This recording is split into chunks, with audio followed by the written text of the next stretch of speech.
Okay, America, we're talking to you tonight about social justice, and I have to tell you that I'm really torn right now. It's why I had about an hour's sleep the other night, because I feel like nobody is exposing any of this stuff, but I also feel like that's not what I'm supposed to be doing. I'm supposed to be talking to you about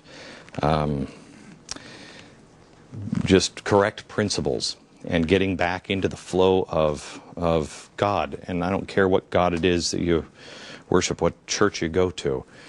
We just need to get back into correct principles. Tonight, I'm going to join for the rest of the hour by Peter Lillback, president of Westminster Theological Seminary and author of a book I just found last week, George Washington's Sacred Fire. You didn't even know I was going to even talk about this, did you? No. Yesterday, it was like 475,000 on Amazon.com. I think it was 2 or 3 when I checked this morning. I'm up to 2 now. Thanks to you, boy. I tell you, you're the best publicist in town. This is America. This is a book that every house should have. Buy this book. It is an avalanche of information. It so discredits all of the scholars, and it's amazing. Best book on faith and the founding I think I've ever read. Then Jerry Falwell Jr. is here. He is the chancellor of Liberty University. Jerry, you a doctor of? I'm an attorney. You're an attorney, but are you a doctor of anything? Juris Doctor. Oh, I'm a doctor. Mm-hmm. I got it. We were honored to have you at Liberty University. No, I know, sir, and it was best commencement we've ever had. Thank you very much, sir. Okay, let's start at the beginning, and Peter, maybe you can help me just on. First of all, never happened. This is not in any founding document, social justice or any of that stuff, right?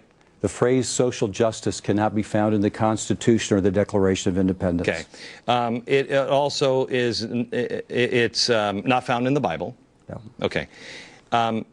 Give me the origins of social justice. Well, let's start in the context of Westminster Seminary. The man who started the school where I'm the president, J. Gresham Machen, wrote a book that revolutionized the 20th century. It was called Christianity and Liberalism. And basically what he said is that liberals claim to be Christians. They use all kinds of Christian vocabulary, but they give them different meanings. Mm-hmm. And that Christianity and liberalism are 2 different religions. And that is the core of what you're dealing with now, really a century after Dr. Machen started Westminster Seminary. The words are Christian, but they've been redefined. Justice is a biblical word, but social justice is taking away each individual getting his due. Instead, what they're saying is a whole class needs to get its due. And a class structure system is really a result of Marxist thought.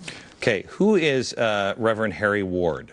Reverend Harry Ward was one of the founders of the ACLU. Mm-hmm. He was a Methodist minister, allegedly, and for some 20 years he claimed to be a Methodist. And then finally it was exposed under oath that he was really a communist. And so it's really fascinating that people can wear the hoods of religion. That's where we get the word falsehood. Putting on the robe of religion and the hood, and it's really a fake. Here was a man claiming to be a Methodist minister when really he was an overt communist in his thinking. Okay, and he is the founder of the ACLU, one of the founding fathers of the ACLU. And the father of the social justice movement, or the social gospel movement. Well, let's put it this way. Going back into the late 1800s, there were others that were wrestling with social problems. Right. And we can think of the name Washington Gladden, Walter Rauschenbusch. These were great theologians that were trying to address problems of orphanages, lack of education. Right. And there have always been social problems that need to be addressed, and they were calling the church to do it. But what had happened is that they began to lose focus in the truth of the Bible. They stopped believing, as you've called it, the individual character of salvation. Instead of one coming to the cross to find Jesus Christ as the crucified, buried, and risen Savior, the one who saves sinners, they started to turn to society. And they said, salvation is when the society feeds you, when it gives you clothes, when it gives you a better hospital, when it keeps your house from burning. Now, all of those things are good, but that's not the gospel. Those are implications of the gospel. And what liberalism did is that it said we no longer can believe in Jesus as God or Jesus as crucified and risen and coming again. We can't believe that. So what we've done is we've kept all the language and we've changed its meaning. America, and that is social justice thinking. It's liberalism in the cloak of Christianity. That was Dr. Machen's fundamental insight. let me ask you this, America. Does it sound crazy? I mean, you've just seen, I just showed you a minute ago, the jobs bill was a jobs bill because they knew you wouldn't buy the stimulus bill anymore. This is all progressives do. Change the language over and over until they find something where it fits in and locks in with you. You, unfortunately, haven't had anybody expose all of this stuff in a mainstream way, and so it's just gotten out of control.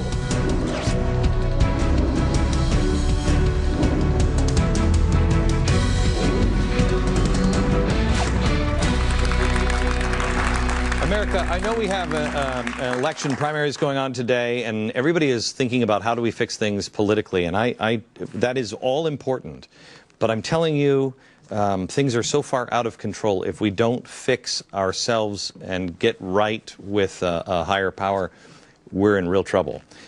Peter Lillback is the author of George Washington's Sacred Fire. You must buy this book. And Jerry Falwell Jr., Chancellor of Liberty University, is with me, and we're talking about social justice, because now we have the EPA, according to the faith-based initiative.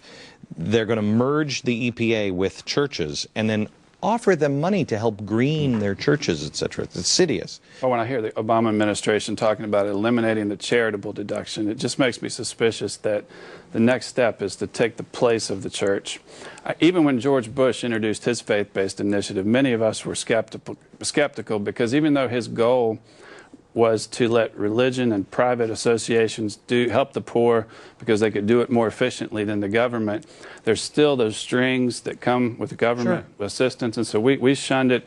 We have a home for alcoholics that we've operated for 60 years, a home for unwed mothers. We never took a penny.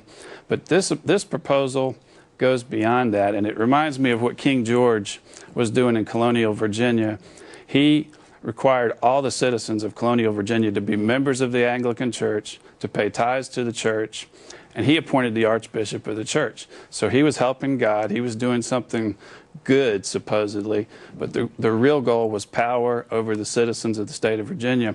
Thomas Jefferson, after the Revolution, seized all the properties that the church had bought up and sold them, but we didn't change the law until 2002. We filed a federal lawsuit because even until 2002, churches in Virginia could not incorporate because Thomas Jefferson wanted to make it impossible for the government to ever use the church as a tool of tyranny again.